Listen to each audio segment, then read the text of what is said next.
Today, we're talking about banned books. I sat down with UNH professors Dr. Holly Cashman and Dr. Chanda Prescod-Weinstein to hear their thoughts on banned books in the U.S.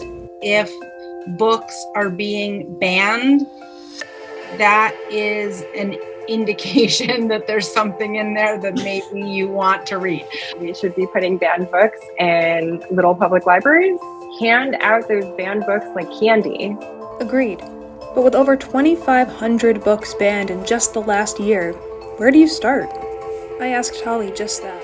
My favorite one that I have here with me is Alison Bechtel, Fun Home. Definitely, I Know Why the Caged Bird Sings by Maya Angelou. Seeing someone whose life was very different from mine, that made a huge impact on me.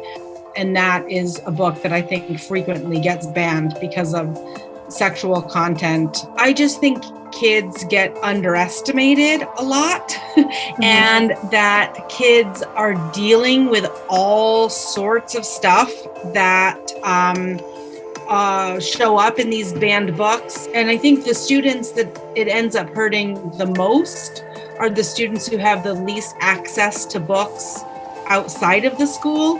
LGBTQ kids growing up in families where they might not have any access to any adult person telling them that they're okay.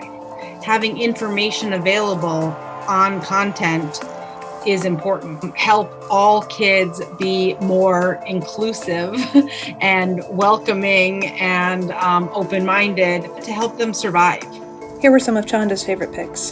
The Bluest Eye by Toni Morrison. The Bluest Eye was really one of the first books that looked at race in that critical way that I read. Now we're hearing all the time that The Bluest Eye is being banned all over the place. Another book that I'm a huge fan of, that I'm aware has been facing banning around the country, is Kiesi's memoir, Heavy.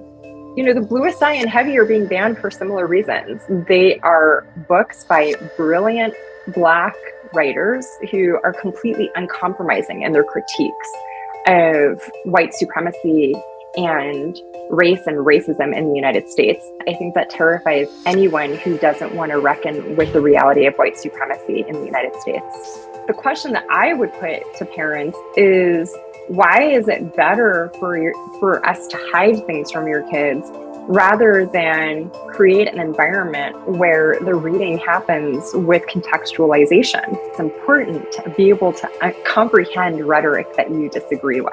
We know that it's important to read banned books, but how do you access them when they're, banned?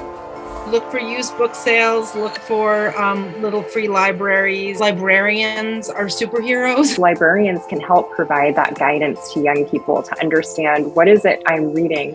What is the time period it comes from? What is the culture that it comes from? Librarians are professionals. We need to trust them.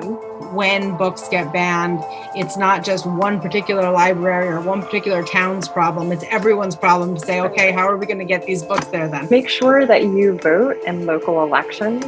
These school board elections are a key site of the debate about what's happening with school libraries. And so if these issues matter to you, please pay attention to local elections. This is about power. It's about who controls speech. Fighting the fight against banning books.